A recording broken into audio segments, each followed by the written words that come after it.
하나님 말씀을 우리 같이 보겠습니다. 로마서 12장 9절로 13절이 되겠습니다. 우리 다 같이 우리 함께 하나님 말씀을 읽겠습니다. 시작. 사랑에는 거짓이 없나니 악을 미워하고 선에 속하라. 형제를 사랑하여 서로 우애하고 존경하기를 서로 먼저 하며 부지런하여 게으르지 말고 열심을 품고 주를 섬기라. 소망 중에 즐거워하며 환난 중에 참으며 기도에 항상 힘쓰며 성도에 쓸 것을 공급하며 손 대접하기를 힘쓰라. 아멘. 지금 몇 주에 걸쳐서 은사에 대해서 함께 우리가 배우고 있습니다.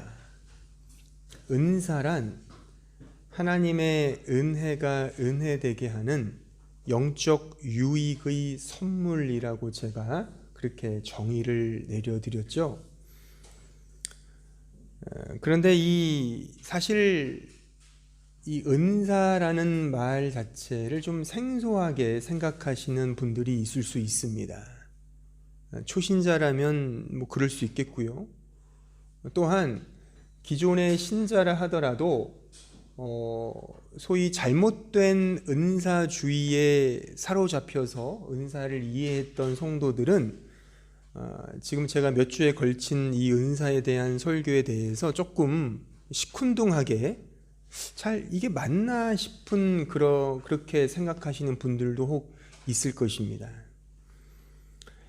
그러니까 처음 예수를 믿어서 잘 이해를 못하시는 분들이나 혹은 기존의 그런 은사주의에 대해서 알고 있던 분들이나 할 것 없이 오늘 그 은사에 대해 나름 정리를 해드릴 텐데 한번 잘 들으시고 성경이 말하는 은사가 이거구나로 좀 개념을 잘 좀 정리해 주셨으면 좋겠습니다. 그러니까 은사는 은혜와 같은 말입니다. 카리스마, 카리스 다 같은 의미인데 은혜는 눈에 보이지 않는 하나님의 호의라면 은사는 그 은혜가 이제 눈에 보이도록 우리가 느껴지도록 우리에게 이렇게 드러나게 하나님이 주시는 선물이 은사인 겁니다. 그러니까 쉽게 이렇게 생각하시면 돼요. Falling in love, 사랑에 빠졌다고 생각을 해보자고요. 어떤 사람과 사랑에 빠졌는데 그 사랑에 빠질 때 나도 모르게 빠지는 거잖아요. 그 외부의 어떤 힘에 의해서. 그게 이제 은혜라고 한다면 사랑에 빠지면 사람이 좀 바뀌지 않습니까? 무덤덤했던 사람이 갑자기 시인이 된다든가 뭔가 늘 정서적으로 메말던 사람이 되게 막 푸근하게 미소도 띠고 웃기도 하고 따뜻한 마음과 그런 언어와 제스처와 표정을 짓는 그렇게 바뀌잖아요. 드러나는 그 양상이 말이죠. 이게 은사라 말입니다. 그러니까 우리가 예수를 믿게 된 것이 전적인 은혜거든요. 믿음으로 하나님 우리에게 믿음으로 은혜를 주셔서 예수를 그리스도로 믿게 되었습니다. 그러니까 믿게 된 신자에게 이제 하나님께서 네가 받은 은혜가 뭔 줄 알아 라고 해서 확인시켜 주는 게 은사인 거예요. 지금 네가 은혜를 받고 있어. 그 은혜가 뭔 줄 아나? 그 은혜가 은혜되게 해주시는 하나님의 이제 은혜를 아는 자에게 나타나게 하시는 삶의 열매가 은사인 겁니다. 사과나무는 뭐를 맺죠? 사과를 맺는 것처럼 포도나무는 포도를 그 가지가 주렁주렁 맺듯이 은혜를 알면 믿음이 있으면 당연히 그 믿음으로부터 은혜로부터 흘러나오는 그 정서와 열매가 은사라는 겁니다. 근데 그 은사가 왜 은사냐면 그 열매조차도 내가 만드는 게 아니라 하나님이 주시는 은혜이기 때문에 카리스마라고 성경이 말하는 거예요. 이렇게 쉽게 설명해 줄 수가 없는데, 자, 이해를 하시겠죠? 그러니까 은혜와 은사를 정확하게 개념을 정리를 하셔야 돼요. 그러니까 여러분들이 은혜를 알고 믿음이 들어가면 이제 하나님께서 여러분들 각자에게 맞는 정서에 따라서 은사를 주십니다. 내 소양에 맞는, 내 성격에 맞는 은사들을 주세요. 그 은사를 통해서 하나님의 은혜가 이거구나를 발견하도록, 확인하도록 그 은사를 주신단 말입니다. 그런데 우리가 지난 시간부터 살폈던 게 뭐냐면 그 은사 중에 가장 큰 은사가 뭐라고요? 그게 사랑이라는 거예요. 자, 고린도전서 12장 29절 보세요. 13장 3절까지 잘 보세요. 눈으로 한번 잘 보세요. 어떻게 이어지나 보세요. 다 사도이겠느냐? 다 선지자이겠느냐? 다 교사이겠느냐? 다 능력을 행하는 자이겠느냐? 다 병 고치는 은사를 가진 자이겠느냐? 다 방언을 말하는 자이겠느냐? 다 통역하는 자이겠느냐? 너희는 더욱 큰 은사를 사모하라. 내가 또한 가장 좋은 길을 너희에게 보이리라. 그리고 이어지는 게 13장 1절. 내가 사람의 방언과 천사의 말을 할지라도 사랑이 없으면 소리나는 구리와 울리는 꽹과리가 되고, 내가 예언하는 능력이 있어 모든 비밀과 모든 지식을 알고 또 산을 옮길 만한 모든 믿음이 있을지라도 사랑이 없으면 내가 아무것도 아니요, 내가 내게 있는 모든 것으로 구제하고 또 내 몸을 불사르게 내줄지라도 사랑이 없으면 내게 아무 유익이 없느니라. 그러니까 사랑이 다른 은사보다 월등하다, 그런 의미라기보다는 모든 은사의 근거와 중심과 그 저변에 흐르는 핵심이 사랑이라는 겁니다. 우리는 하나님으로부터 어마어마한 은혜와 사랑을 받았습니다. 하나님 자신이 우리를 위해 자신의 생명을 내어주시는 그 십자가의 사랑과 은혜를 받은 것이죠. 그 은혜가 믿음이고 그 믿음이 곧 사랑이죠. 이제 우리 편에서 그 받은 바 은혜가 은혜로서 확증되고 확인되는 차원이 이제 우리 편에서 은사로 흘러나오는데, 그게 바로 가장 큰 은사인 사랑으로 흘러나와야 정상이다, 그겁니다. 그래서 제가 지난 시간에 첫 번째 더욱 큰 은사를 설명하며 특별히 9절을 제가 강의하면서 그 은사로서의 사랑의 본질적 측면을 제가 설명을 드린 겁니다. 특히 9절에 그 사랑은 거짓이 없다, 아누포크리토스, 그래서 without hypocrisy라고 했죠. 위선이 없다는 거죠. 두 마음이 아니라 하나로 사랑하는 것. 인간은 다 선과 악으로 사랑을 펼치잖아요. 하지만 성경이 말하는 아가페의 사랑은 한 마음, 그 십자가의 사랑, 받은 바 그 사랑대로 그 사랑을 흘려주는, 그러니까 위선이 없는 거예요. 겉으로는 사랑과 평화를 외치지만 속으로는 자기 자신의 욕망과 이기적 사랑을 위해서 사랑하잖아요, 이 세상은요. 하지만 신자는 그렇게 사랑하는 것이 아니라 한 마음, 악이 없는 순수한 사랑, 신적 아가페의 사랑, 십자가에 달리신 하나님의 그 사랑으로 그 사랑을 흘려주는 것이 바로 은사로서의 사랑의 본질적 측면이라고 제가 지난 시간에 말씀을 드렸습니다. 오늘은 그 말씀을 이어서 10절부터 13절의 말씀을 제가 강의하려고 하는데, 조금 더 은사로서의 사랑의 구체적인 면모, 그 사랑의 실천적 요강에 대해서 제가 설명을 해 드릴 겁니다. 10절로 13절 각 절에 나와 있는 핵심적인 근거 구절들을 제가 중심으로 하여 네 가지 사랑의 구체적 양상에 대해 제가 오늘 설명해 드릴 겁니다.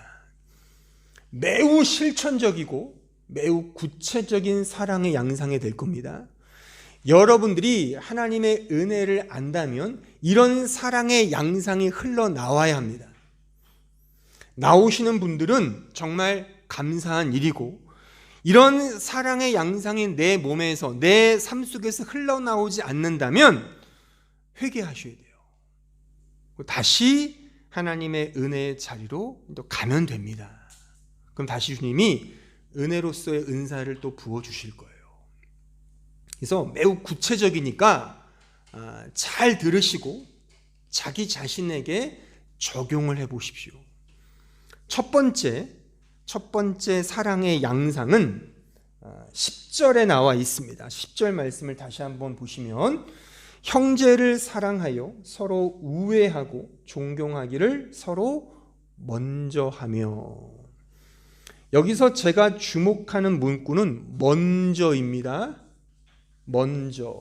그래서 제가 설정한 신자의 사랑의 양상 첫 번째는 먼저 사랑하라. 먼저 사랑하라. 이 먼저 사랑하라는 이 양상의 신학적 근거는 다음 구절에서 우리는 더 깊이 찾을 수가 있습니다. 요한일서 4장 10절 보세요. 사랑은 여기 있으니 우리가 하나님을 사랑한 것이 아니요 하나님이 우리를 사랑하사 우리 죄를 속하기 위하여 화목제물로 그 아들을 보내셨음이라. 사랑하는 자들아, 하나님이 이같이 우리를 사랑하셨은즉 우리도 서로 사랑하는 것이 마땅하도다. 먼저 사랑하라는 말씀의 신학적 의의가 지금 이 말씀에 기록되어 있는데 잘 들어보세요. 우리가 하나님을 먼저 사랑한 것이 아니라 하나님이 먼저 우리를 사랑하셨습니다. 이것을 저는 사랑함의 차서라고 명명하고 싶어요. 사랑함의 차서, 사랑함의 순서는 지극히 절대적으로 깊은 데서 얇은 쪽으로, 많은 곳에서 적은 쪽으로, 풍성한 쪽에서 가난한 쪽으로 흘러가게 마련입니다. 자, 누가복음 7장 47절을 보실까요? 이러므로 내가 네게 말하노니 그의 많은 죄가 사하여 줬도다. 이는 그의 사랑함이 많음이라. 사함을 받은 일이 적은 자는 적게 사랑하느니라. 이에 여자에게 이르시되 내 죄사함을 받았느니라. 이 말씀은 제가 근자에 여러 번 인용한 말씀이죠. 이 말씀의 이야기는 한 죄인이라는 그런 죄인으로 낙인받은 그런 여자가 예수께 다가와 눈물로 그의 발을 적시고 자신의 머리털로 그 발을 닦고 값진 향유를 그 발에 붓는 장면 속에 나온 말씀이에요. 그때 주께서 이렇게 말씀하시는 거죠. 사함을 받은 일이 적은 자는 적게 사랑한다. 뒤집어 말하면 많이 사랑받은 자는 많이 사랑한다는 겁니다. 그러면서 주님이 주신 비유가 이런 거죠. 500데나리온 빚진 자가 있고 50데나리온 빚진 자가 있는데 다 탕감을 받았어요. 그럼 누가 더 사랑을 많이 받은 자겠느냐? 당연히 많은 돈을 탕감받은 자가 더 많이 사랑을 받았고 감사하겠죠. 따라서 이 말씀의 핵심은 사랑함을 많이 받은 자가 더 많이 먼저 사랑한다는 겁니다. 주님께로부터 너무나 크고 값진 사랑과 은혜를 받았다면 그렇게 많은 사랑을 흘려주는 것이 우리 신자의 당연한 도리라고 하는 것입니다. 여러분들, 교회의 소위 리더라는 말이 옳은지 그른지는 따지지 말고요. 교회의 소위 리더는 누굽니까? 누가 교회의 섬김이입니까? 정답을 제가 말씀을 드리면 사랑함을 많이 받은 자가 교회의 리더이고 섬김이인 겁니다. 세상적으로 능력이 있거나 실력이 있거나 잘 나가는 사람이 리더가 아니라 가방끈이 길어 똑똑한 사람이 소위 교회의 리더가 되는 게 아닙니다. 교회는 세상 공동체가 아닙니다. 물론 사람이 사는 곳이니까 이게 로컬 처치, 지역 교회이니까 이 세상의 법과 원칙과 에티켓을 지키는 것은 당연하겠죠. 그런 것들이 부차적으로 통용되는 것은 사실입니다. 하지만 그렇다고 해서 그것이 절대적 가치는 아닙니다. 근본적이고 본질적인 것은 하나님의 사랑과 은혜를 많이 받는 겁니다. 이런 자가 교회의 소위 리더인 겁니다. 따라서 여러분들은 스스로에게 물으셔야 되는 거예요. 내가 실존적으로 하나님의 사랑을 많이 경험하고 있는가? 이 부분이 우리 평생의 본질적인 과제인 것입니다. 종종 제 설교가 어렵다고 말하는 사람들이 있는데, 물론 그럴 수 있습니다. 인정합니다. 하지만 제가 강조하고 싶은 건 단 하나예요. 다른 것들은 다 잊으셔도 무방합니다. 정말 그렇습니다. 다 잊어버리셔도 돼요. 하지만 딱 하나, 하나님의 은혜와 사랑, 그리스도의 십자가의 은혜, 또한 그 은혜와 사랑이 과연 나와 무슨 관계가 있는가에 대한 성찰, 이것만 가지셔도 저는 100점이라고 생각을 합니다. 정말 그렇습니다. 우리가 알아야 되는 것은, 고민해야 되는 것은 하나님의 사랑을 내가 얼마나 많이 받고 있는가. 왜요? 그 사랑을 받아야 그 사랑을 흘려주잖아요. 이것이 말하자면 신자의 거룩한 삶이고, 이것이 성화입니다. 기독교의 성숙과 성화와 자라남, 예수님을 닮아가는 건 이거예요, 이거.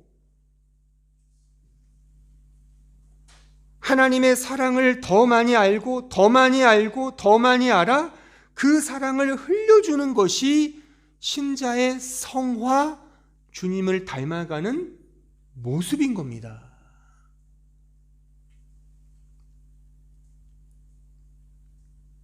이게 성령의 열매잖아요. 사랑이 그 열매 중에 으뜸이고요. 아까 읽었던 고린도전서 13장 2절에 보면 사랑이 없으면 내가 아무것도 아니요. 이걸 영어 성경으로 보면 더 명확해지거든요.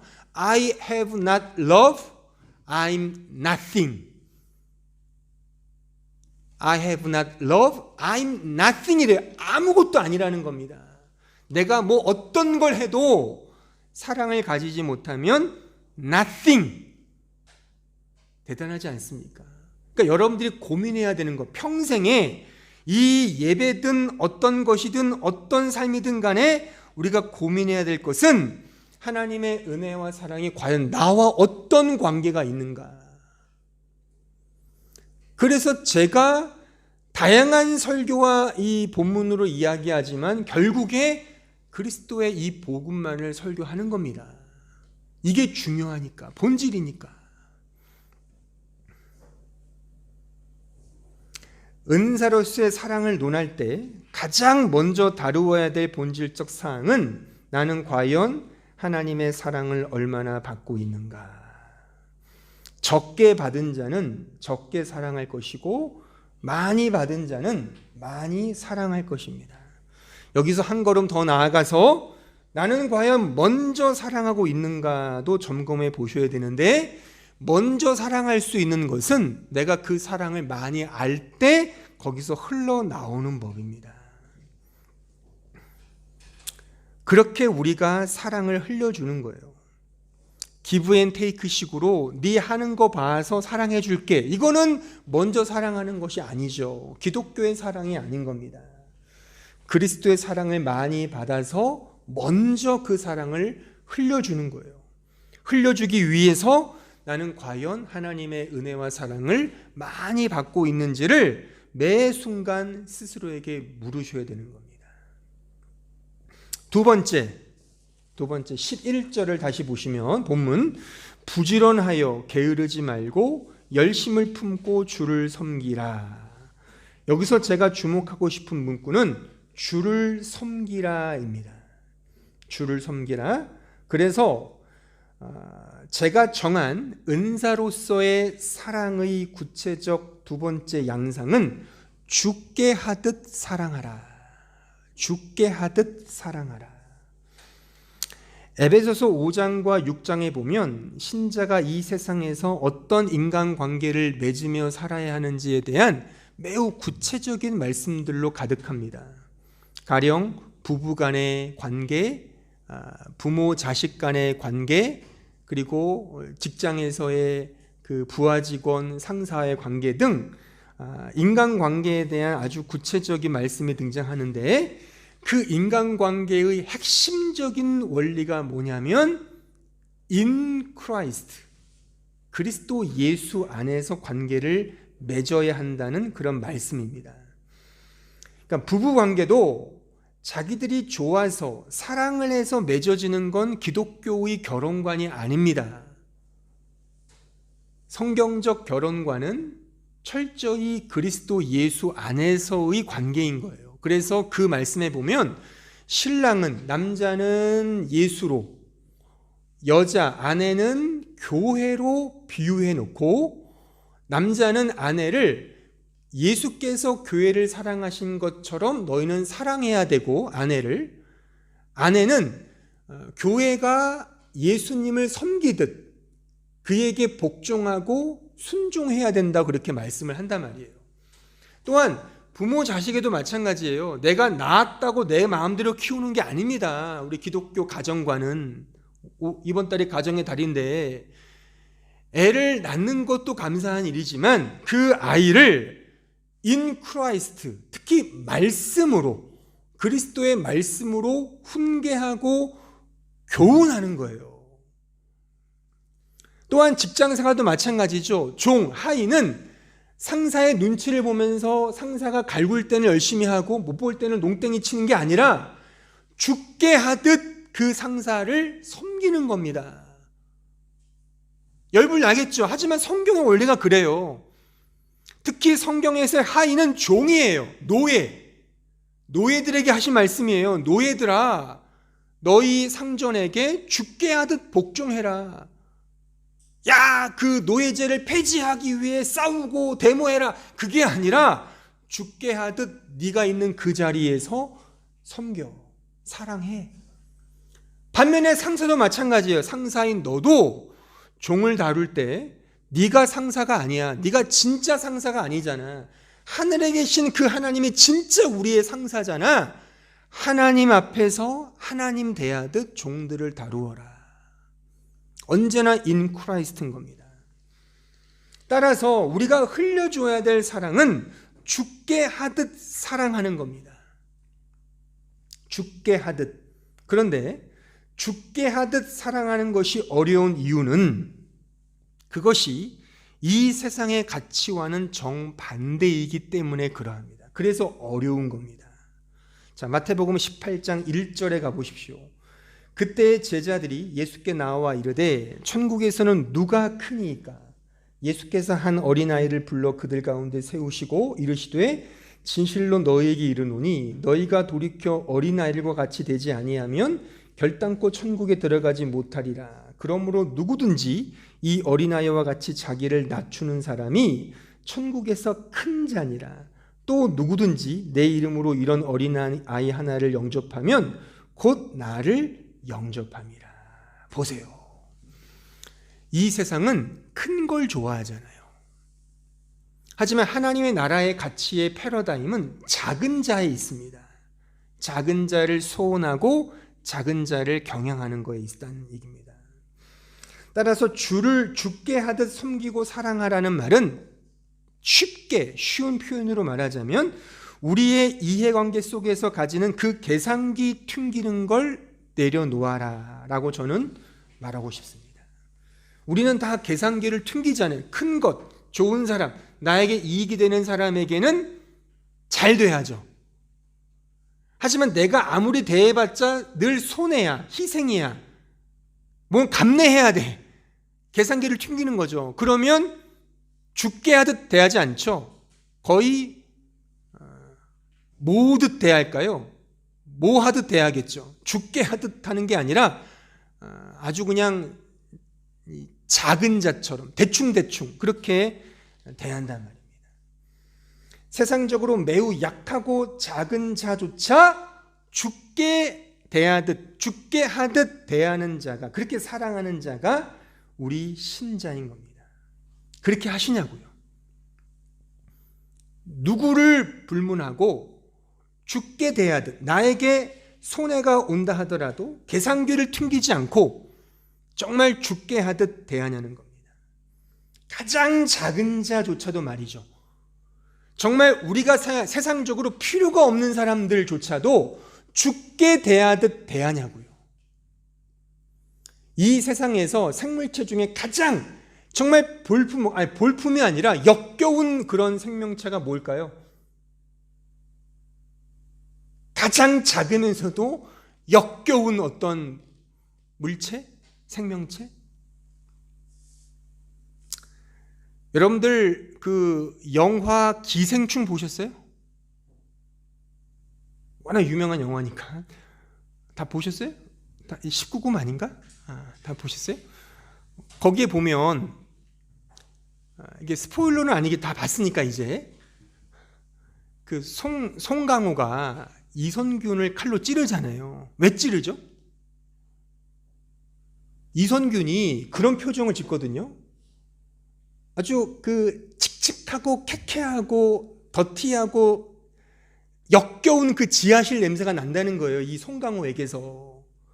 그래서 어떻게 마지막 그 결론 부분에 같이 풀밭에 누웠는데 거기서 이성균이 얼굴을 찌푸리는 거예요. 아유 더러워, 냄새 역겨워. 그때 이 송강호가 살기가 드러난 거죠. 자기가 기생충과 같은 그런 더러운 존재로 취급받으니까 순간 살기가 나서 칼로 그를 찔러버린 거예요. 인지상정이죠.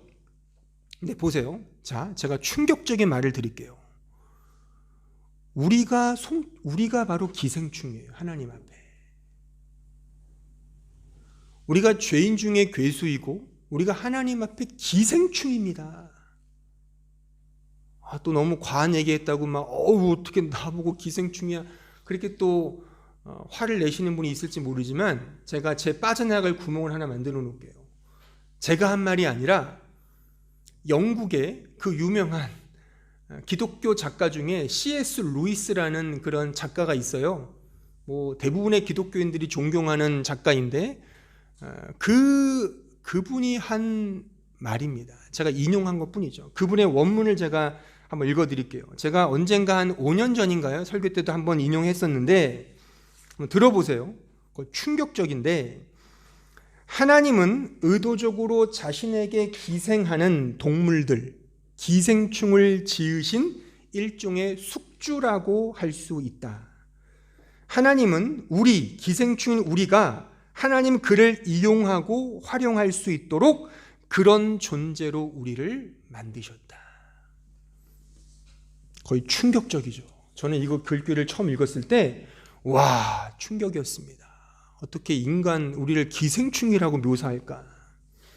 근데 곰곰이 생각해 보면 절대 은혜의 복음을 아는 자가 가질 수 있는 영적 정서가 이와 같습니다. 물론 자존심이 격하게 상하죠. 내가 어떻게 기생충이야? 그런데 가만히 놓고 생각해 보세요. 우리가 하나님의 피를 빨아먹는 기생충이 아닐까요? 그런데 잘 들어보세요. 역접이 있습니다. 그럼에도 불구하고 하나님은 그런 기생충과 같은 우리들을 품고 사랑하셨다는 사실이에요. 그러면 우리가 이제 다른 사람들을 품지 못할 근거가 어디에 있겠습니까? 예? 내가 가장 작은 자이고 내가 기생충과 같은 죄인 중에 괴수인데 그런 나를 하나님이 사랑으로 품어주셨다면 시쳇말로 우리가 주위에서 보는 나와 결이 다른 사람, 막말로다가 99% 사람이 다 쟤는 좀 이상해, 뭔가 좀 이상한 사람 같아, 그런 사람들을 우리가 품지 못할 근거가 어디 있겠습니까? 그렇잖아요. 물론 잘 들어보세요. 제가 인간적으로 말씀을 드려서 목사로서 나름의 말씀을 가르치는 선생이니까 이 5월달에 스승의 날도 있잖아요. 스승으로 제가 한 말씀 드리면 품위를 가지시고 너무 무례하게 행동하지 마세요. 예의 있게 그렇게 행동하시는 건 우리가 살아가면서 가지는 에티켓입니다. 그거는 꼭 지켜주세요. 또 아이들에게도 그런 것들을 가르치시는 게 부모의 소양입니다. 근데 무례하지 않고 에티켓으로 살되 천성이 조금 모난 사람이 있을 수 있어요. 쟤는 조금 우리와는 결이 다른데 왜 저러지? 그런 사람이 있을 때 교회가 그런 사람들을 외면한다면 그게 교회일까요? 교회는 나와 다른 사람들을 품을 수 있는 곳이 교회가 아닌가요? 가장 작은 사람, 세상적으로 좀 외면받는 사람을 교회가 품지 못한다면 과연 내가 기생충이었는데 그런 나를 품어주셨는데 왜 그 사랑을 우리는 흘려주지 못하는 거죠? 그렇잖아요. 그러니까 우리 자신을 놓고 실존적으로 본다면 그 큰 은혜를 받았다면 계산기를 튕기지 않겠죠. 왜요? 내가 그 은혜를 받았는데 내가 어떤 작은 자를 못 섬기겠냐 말입니다.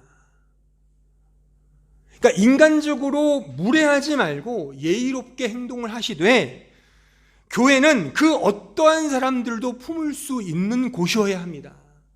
왜요? 내가 기생충이었는데요. 근데 우리가 어떤 지저분한 사람들을 품지 못한다면 그것은 말이 안 맞잖아요. 하나님이 나를 품어주셨는데 나는 오히려 기준을 정해놓네? 하나님은 누구도 다 사랑하셨는데 내가 기준을 정해서 너는 돼, 너는 딴 데 가, 너는 오케이, 너는 너는 안 되겠어, 엔슐디궁, 너는 오케이, 빨리 웰컴. 이게 지금 여러분들이 생각하는 사랑의 기준일 수 있잖아요. 이거는 아니라는 겁니다. 제가 설교니까 교회적으로 예를 이렇게 설명을 드렸는데 개인적으로도 생각해 보세요. 내가 기생충이었는데 하나님이 품어주셨다면 내가 못 품을 사람이 어디 있겠습니까? 굉장히 아프죠? 이게 실천적인 거예요, 이게요. 이걸 고민해 보시라니까요. 이것이 아가페를 경험한 신자의 사랑입니다. 사랑 말만 하지 마시고 정말 이게 내가 과연 정말 이렇게 그 누구도 내가 품을 수 있는가를 고민해 보자는 거예요. 제가 혹시 오해할 것 같아서 말씀을 드리지만 제가 이것을 이루어 설교하는 게 아니에요. 저도 부족해요. 제가 이 설교를 저에게 하는지도 모르겠습니다. 아니, 저에게 하는 거예요, 지금. 제가 다 이루어서 무슨 학원처럼 난 다 이 수학 문제 풀 수 있으니까 너희들 풀어봐가 아니라 저도 지금 풀고 있는 과정에 있습니다. 이렇게 사랑을 흘려주자는 겁니다. 못하는 게 인식되거나 깨달으면 다시 회개하고 은혜의 자리로 가자고요. 그러니까 제가 12장 설교하면서 처음에 그런 얘기했잖아요. 이 사이클링, 은혜, 죽음, 본질, 죄인, 다시 은혜로 갈 수 있잖아요. 이게 신자의 자라남입니다. 내가 그냥 끝하게 완성 이게 아니라 우리는 계속 갈등하면서 자라가는 거예요. 내가 못하는 게 확인되면 거기서 주저앉지 마시고 그래, 다시 예수 십자가를 붙들면 되지. 그리로 가자니까요. 같이 손 붙잡고. 그래서 못하면 계속 연습 문제 풀자고요. 이렇게 함께. 그러니까 사랑방에 이걸 나누세요. 이거를 각자 모이셔서 어떻게 하셨어요? 저는 뭐 같이 기도하시고 같이. 이게 진정한 사랑의 나눔인 겁니다.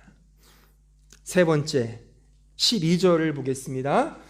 소망 중에 즐거워하며 환난 중에 참으며 기도에 항상 힘쓰며. 여기서 제가 주목하고자 하는 문구는 기도입니다. 따라서 세 번째 은사로서의 구체적 사랑의 면모는 기도로서 사랑하라. 그러니까 첫 번째는 뭐였어요? 첫 번째 먼저 사랑하라. 두 번째 죽게 하듯 사랑하라. 세 번째 기도로서 사랑하라. 제가 언젠가도 말씀드렸지만 저만이 아니라 아는 분들이냐만 다 아는 게 뭐냐면 기독교 실천 중에 가장 어려운 것이 기도입니다. 왜냐하면 기도는 의존의 표징이기 때문에 어려워요. 이 자존심이 강한 선악과를 입에 문 인간은 결코 자신의 머리를 조아리지 않습니다. 신이라는 존재도 나에게 도움이 되니까 그 앞에 머리를 조아리지, 내가 커지고 능력자가 되면 신을 내가 부리려고 하죠. 이게 인간의 타락한 인간의 본성이 그래요. 그래서 기도가 힘들어요. 기도는 하나님을 절대 의존하는 표거든요. 근데 제가 기도를 가만히 들어보면, 그러니까 특히 옛날에 그 목회할 때 한국교회에 있을 때 새벽 예배 드리면 기도를 같이 하잖아요. 그러면 이렇게 막 크게 기도하시는 분들이 종종 있는데, 가만 이렇게 듣고 싶어 듣는 게 아니라 들려줘요. 이렇게 뭐 듣게끔 하는 것 같아요, 일부러. 그러면 다 자기 자랑인 것 같아요. 누구를 가르치려고 하는 기도고, 또 누구와 적이 있으면 저쪽에 있잖아요. 그럼 그 사람에게 들으라고 하는 기도인 것 같아요. 회개하게 하시고 사탄이 물러가게 하시고 이런 식으로 우리가 이렇게 또 기도를 들어보면 다 뭔가 자기 자랑식의 기도가 많아요. 뭐 성경 구절을 뭐 이렇게 쭉 나열한다든가, 이건 성경 낭독이지 기도가 아니잖아요. 그러니까 남을 가르치려고 하는 기도라든지 자기 의지를 드러내려고 하는 기도라든지, 이건 기도가 아니라 강연이죠. 기도는 하나님을 절대적으로 의존하여 하나님 도와주세요, 도와주세요, 겸손하게 나아가는 겁니다. 근데 이게 안 돼요. 왜요? 절대 의존의 표기 때문에 힘든 법입니다. 근데 왜 기도로서 사랑하라고 제가 말씀을 드리냐면, 사랑은, 잘 들으세요, 사랑은 하나님을 절대적으로 의존해야만 행할 수 있는 실천이기 때문에 그러합니다. 그만큼 사랑도 힘든 겁니다. 자, 빌립보서 4장 6절에 가보세요. 아무것도 염려하지 말고 모든 일에 기도와 간구로 너희 구할 것을 감사함으로 하나님께 아뢰라. 그리하면 모든 지각에 뛰어난 하나님의 평강이 그리스도 예수 안에서 너희 마음과 생각을 지키시리라. 여기 보세요. 아무것도 염려하지 말고 기도하라 그래요. 근데 보세요. 왜 염려를 할까요? 뭘 염려할까요? 이 본문에서, 이 말씀 속에서 문맥이 있을 거 아니에요. 염려하는 이유가 뭘까요? 당연히 문맥이니까 그 앞줄을 봐야 되겠죠. 자, 4장 5절 보세요. 너희 관용을 모든 사람에게 알게 하라. 주께서 가까우시니라. 아무것도 염려하지 말고. 이게 흐름이 있는 거잖아요. 그러니까 문맥을 벗어나 말씀 보면 안 된다는 게 이런 거죠. 그러니까 왜 염려하냐면 관용을 베푸는 게 신자에게는 어렵다는 것을 우리는 해석할 수 있는 거죠. 관용이 뭐냐면 젠틀리스거든요. 이게 forbearing, 참고 인내하는, 사랑하는 거거든요. 그러니까 사랑이 힘드니까 이 신자가 염려가 되는 거예요. 그러니까 사도가 이걸 알고서 너 관용을, 사랑을 베풀어 봐. 근데 힘들지, 어렵지, 염려가 되지, 기도해. 이해가 되십니까? 따라서 기도하는 자는 사랑 때문에 기도합니다. 왜냐하면 사랑을 하면 기도할 수밖에 없기 때문에 그래요. 여러분들이 기도를 안 하는 이유는, 가령 기도가 안 나오잖아요. 기도를 안 하는 이유는 사랑하지 않기 때문에 기도가 안 나올 수 있습니다. 사랑을 하면 기도가 나와요. 여러분들이 아직 청년들이 있으니까 잘 모르시겠지만, 우리 여기 아이를 낳으신 분들, 지금 아이를 키우는 우리 다은자매 같이 기도 나오죠. 늘 자식을 위해 기도하잖아요. 왜? 사랑하니까. 저도 마찬가지예요. 사랑을 하면 기도가 안 나올 수가 없어요. 내 힘으로 안 되거든요. 사랑하는 내 자식이, 나의 부모가, 나의 친지가 예수를 안 믿어요? 기도가 안 나올까요? 기도가 안 나오면 그건 신자로서 직무유기죠. 어떻게 지금 뻔히 지옥으로 가고 있는 자식들과 부모와 가족을 보면서 마냥 좋을까요? 맞따라 멋따라 살 수 있을까요? 진짜 복음을 알고 은혜를 알고 사랑을 아는데, 정말 그 영혼을 사랑하는데 기도가 나옵니다. 내가 아무리 복음을 전해도 받아들이지 않는 그 완악한 심령을 보면서 하나님 어찌합니까? 좀 도와주세요. 사랑하는 저 영혼이 저렇게 가고 있습니다. 기도가 터져 나온다니까요. 사랑하는 자는 기도함으로 사랑합니다. 왜냐하면 자신의 힘으로 사랑할 수 없기 때문에 그러한 거예요. 기도하는 자는 사랑 때문에 기도하고 사랑하는 자는 기도함으로 사랑한다는 이 표현들을 꼭 기억하십시오. 에베소서 2장부터 3장을 읽어보시면 거기에 사도가 이렇게 기도하죠. 하나님을 아는 지식에서 더 자라기를 원합니다. 당신을 아는 사랑의 너비와 길이와 높이와 깊이의 그 풍성함을 더 경험하기를 원합니다. 이렇게 기도를 하거든요. 근데 그 기도는 어떤 종교적인 차원에서 어떤 형이상학적인 존재를 더 많이 아는 그런 정도의 철학적인 기도가 아니라 바로 이것을 목적하는 기도였다는 것을 우리가 알 수가 있어요. 그 문맥에 의하면 그 3장이 끝나고 4장 1절에 이렇게 시작해요. 자, 4장 1절을 보세요. 그러므로 순접이죠. 이어진다는 말이죠. 왜 기도했는가에 대한 이유가 설명되는 거예요. 그러므로 주 안에서 갇힌 내가 너희를 권하노니 너희가 부르심을 받은 일에 합당하게 행하여 모든 겸손과 온유로 하고 오래 참음으로 사랑 가운데 서로 용납하고 평안에 매는 줄로 성령이 하나 되게 하신 것을 힘써 지키라. 기도가 결국 사랑으로 흘러나온다는 이 문맥적 흐름을 알 수 있겠죠. 왜 사도가 하나님을 알자, 더 많이 알자, 그 사랑의 너비와 길이와 깊이와 높이에 대해서 더 풍성함에 알자, 그냥 소위 말해 머리만 커지는 신자가 되기 위한 게 아니라 그 하나님에 대한 지식이 진정한 사랑으로 흘러가기 위해서 기도했다는 사실을 우리는 알 수가 있는 거예요.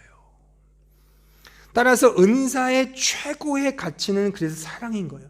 사랑으로 흘러나오지 않는 은사는 가짜인 겁니다. 특히 오늘 제가 구체적으로 말씀드린 기도로서 사랑하는, 그러니까 기도의 제목, 제가 여러분들의 평생의 기도 제목을 안겨드린다면 사랑을 위해 기도하십시오. 이런 마음속에 품고 있는 어떤 좀 관계의 악화, 이게 가장 우리 신앙생활의 적폐잖아요. 그거를 놓고 기도하세요. 기도로서 사랑하는 겁니다. 여러분들의 한 주간의 삶에 과연 한 영혼을 놓고 1시간 이상 기도하는지 스스로에게 물어보세요. 그냥 다른 거 말고 이 사랑 때문에, 사랑을 위해서 기도하고 있는가? 그렇지 않다면 우리는 신자로서의 삶을 유기하고 있다는 사실을 꼭 기억하셔야 됩니다. 마지막 네 번째, 오늘 본문 13절을 보십시오. 성도들의 쓸 것을 공급하며 손 대접하기를 힘쓰라. 제가 주목하고자 하는 문구는 대접이란 단어입니다. 그래서 네 번째, 은사로서의 구체적인 사랑의 양상 네 번째, 대접함으로 사랑하라. 자, 첫 번째 뭐였죠? 먼저 사랑하라. 둘째, 죽게 하듯 사랑하라. 세 번째, 기도로서 사랑하라. 마지막 네 번째, 대접함으로 사랑하라. 제가 이렇게 계속 반복해 드리는 것은 이건 실천적인 거예요. 구체적인 거예요. 여기에 여러분들 스스로를 적용하셔야 돼요. 뜬구름난 얘기 아닙니다. 분명한 구체적인 얘기입니다. 대접함으로 사랑하라. 여기에 성경에서 말하는 대접하라는 말씀은 이런 거예요. 남에게 대접을 받고 싶은 그대로 너도 남을 대접하라, 이겁니다. 우리가 예전에 여기서 몇 명 없죠?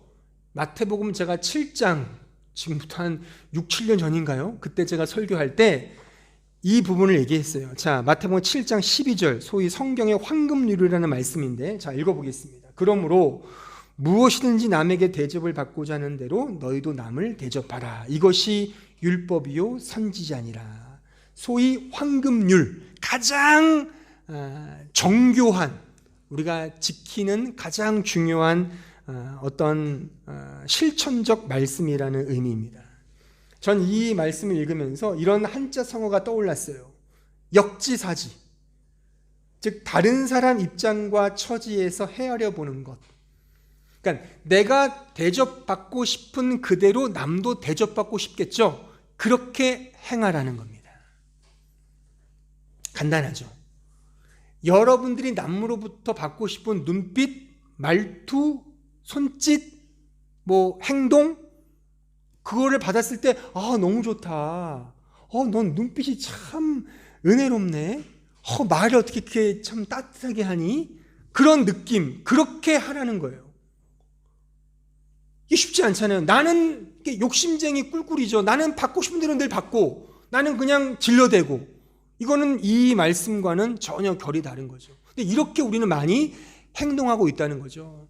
그러니까 가장 쉬워요. 내 이웃을 어떻게 사랑하라? 역지사지. 내 몸처럼 사랑하라. 대접함으로 사랑하라. 역지사지로 사랑하라. 그러니까 내가 싫으면 상대방도 싫은 법인 거예요. 내가 싫은 걸 상대방이 좋은 양 막 강요하면 그건 사랑이 아닌 거죠. 내가 생각하는 그대로 남을 그렇게 생각하며 대하며 사랑하라는 겁니다. 자, 보세요. 우리가 잘못을 저질렀어요. 잘못을 저질렀으면 우리의 본성상 어떤 마음이 들죠? 누가 나의 잘못을 좀 그냥 용서해 주면 얼마나 좋을까. 그런 생각 하잖아요. 그냥 이걸 덮어줬으면 너무 좋겠어. 그런 마음이 우리는 든단 말이에요. 그러면 그런 마음이 다 들어요. 그럼 그렇게 우리가 용서해 주는 거예요. 이게 주기도문의 그 말씀이에요. 우리가 우리의 죄를 용서해 준 것처럼 우리의 죄를 용서해 주소서. 이게 이 말씀이에요. 내가 다른 사람들을 용서해 주는 걸 조건으로 해서 용서해 주서 그런 말씀이 아니라 우리에겐 다 그런 본성이 있잖아요. 용서받고 싶잖아요. 그런 마음 그대로 다른 사람은 똑같이 그런 마음이 있을 거예요. 그 용서해 주는 거예요. 그러면 그 용서해 주는 그걸 통해서 하나님도 나를 이렇게 용서해 주셨구나를 알게 된단 말입니다. 여러분들, 하나님의 사랑 말하는데 하나님의 사랑이 뭐예요? 하나님의 사랑이 진짜 느껴지십니까? 솔직하게. 눈에도 보이지 않는 하나님, 지금도 안 보이는 하나님의 사랑을 느껴지냐고요. 아까 우리가 성경 봉독 읽으면서 거기 요한일서 4장에 보면은 보이지 않는 하나님을 사랑한다는 게 보이는 지체를 사랑하지 않는데 어떻게 사랑할 수 있느냐. 보이는 지체를 사랑하는 것이 하나님의 사랑을 완성하는 것이다. 그런 말씀 있잖아요. 요한일서 4장에. 그러니까 우리가 다른 사람을 사랑하는 걸 통해서 하나님의 사랑이 하나님이 날 이렇게 사랑하셨구나를 알도록 하나님이 그렇게 맞춰서 그 사랑의 계시를 주셨다니까요. 그러니까 우리가 남을 사랑하는 걸 통해 하나님의 사랑을 경험하게 되는 겁니다. 우리는 그런 본성이 있어요. 내가 받고 싶은 대로 그렇게 우리는 섬겨주면 돼요. 내가 원하는 사랑 타령으로 사랑을 하면 그걸 뭐라 그래요? 우리 자매가 정말 싫은데 막 들이대, 막 사랑해 하는 사람을 뭐라 그러죠? 무섭죠? 스토커지, 스토커. 제가 예전에 한번 말씀드렸는데, 제가 이제 대학 여자 후배가 있었는데요. 우리 아내랑 절친이었는데 그 친구가 그 학교에서 이렇게 있는데 누가 뒤에서 막 창문에서 보고 있는 거예요. 막 짝사랑하는 남자가 있었는데 저한테 와서 오빠 저 오빠 좀 어떻게 해달라고 막. 제가 그때 제 아내랑 사귀고 있었을 때니까 막 왜 그러니까 막 창문에서 자기를 본내는 거예요. 막 저 미치광이 아니야? 그래서 막 제가 한마디 했죠. 말만 했습니다. 근데 자기는 좋대요. 너무 이 자매가 너무 좋다는 거야. 그건 아니다. 이게 미치광이의 집착이죠. 오밤중에 자기는 영상껏 음식 만들어서 오밤중에 찾아가서 벨 누르고서 이거 드세요, 음식이에요. 오밤중에 자기는 뭔가 섬긴다고 했지만 지금 졸려 자야 되는 게 나에게 섬기는 건데 뭘 식도락 가면 좋겠죠. 맛있겠다 하겠지만 대부분의 사람들은 나는 나에게 잠을 주는 게 당신은 나를 섬기는 건데 이게 언피트가 나는 거지 않습니까? 그죠? 그러니까 내가 받고 싶은 대로 타인도 받게끔 해주는 거예요.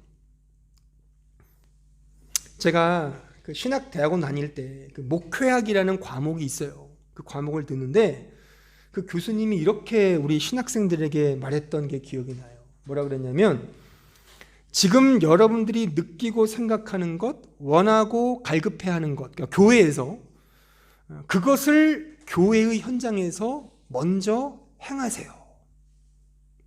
왜 그렇게 말씀하시냐면, 교회에서 신학생들만큼 매우 비판적이고 아주 비판 잘하는 부류가 없거든요.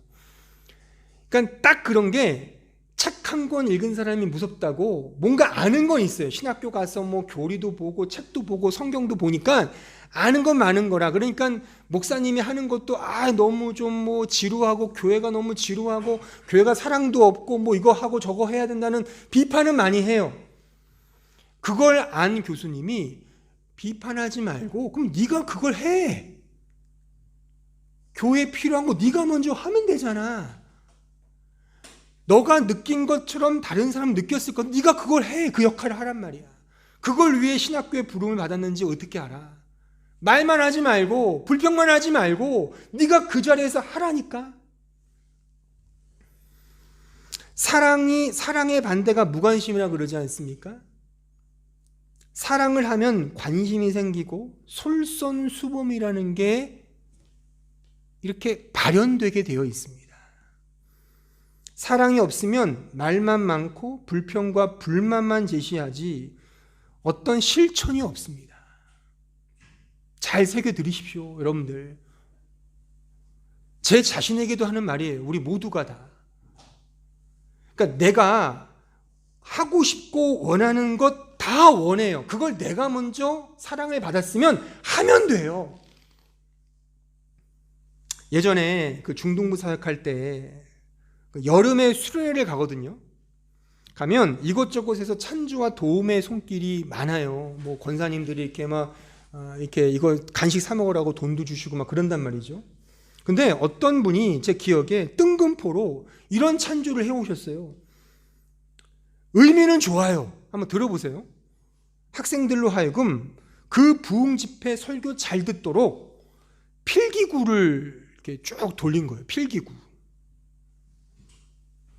근데 어떤 분은 저녁에 치킨을 가져오신 거예요. 치킨 한 수십 마리를 튀겨서 가지고 온 거예요.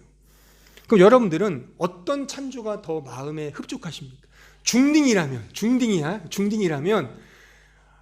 전도사님 말씀 잘 듣도록 필기구, 필요했는데 그게 원해요? 아니면 저녁에 출출한데 치킨을 튀겨왔네? 이거 정말 엄마 밥 먹고 싶은데 치킨이 막 모락모락 피어나는 그 치킨 닭다리 들고 온 그 집사님이 좋아요? 솔직하게 우리 어때요? 전자야 후자야?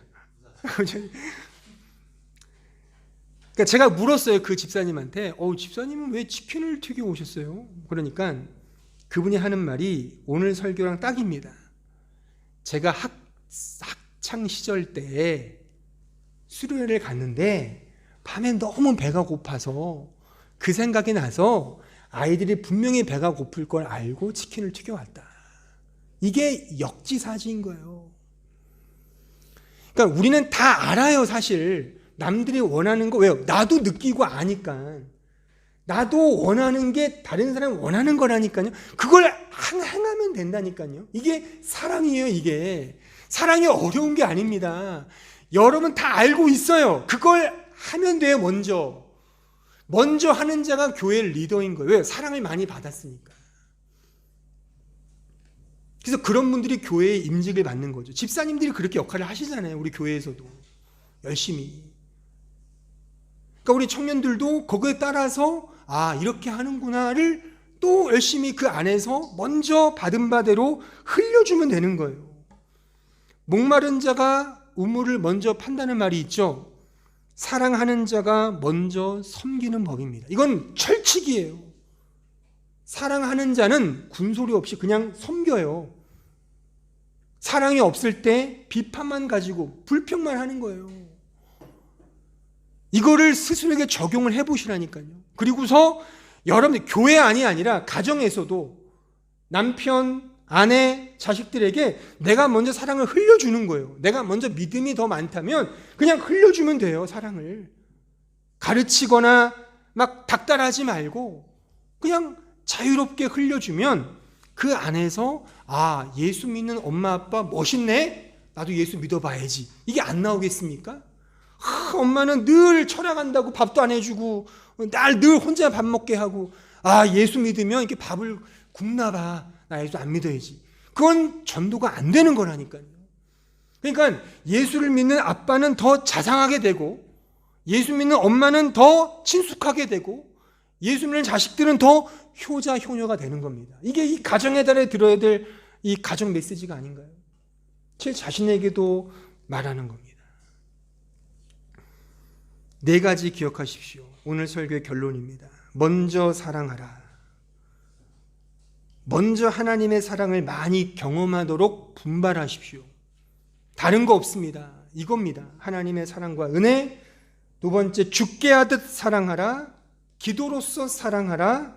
마지막, 대접함으로 사랑하라. 이런 사랑이 신자에게서 당연히 흘러나와야 됩니다.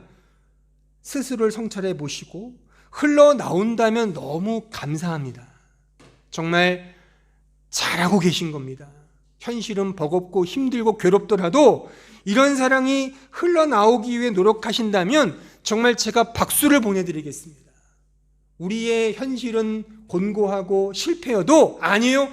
하나님은 최고의 영광을 당신을 통해 받으시고 계신다는 사실을 꼭 기억하십시오. 반면에 흘러나오지 않는다면, 이기적으로만 사랑을 베푼다면 회개하셔야 돼요. 하지만 그 회개는 다시 우리에게 소망을 주죠. 다시 나의 죄인됨을 다시금 깨닫고 그 은혜로 다시 가면 돼요. 그러면 주님이 다시 수고하고 무거운 짐진 자들아, 너 힘들었구나. 와, 내가 은혜 줄게. 그럼 그 은혜 안에서 은사를 받고 은사로 사랑을 경험하면 다시 그 사랑을 흘려주는 그런 삶을 경험하게 되는 것입니다.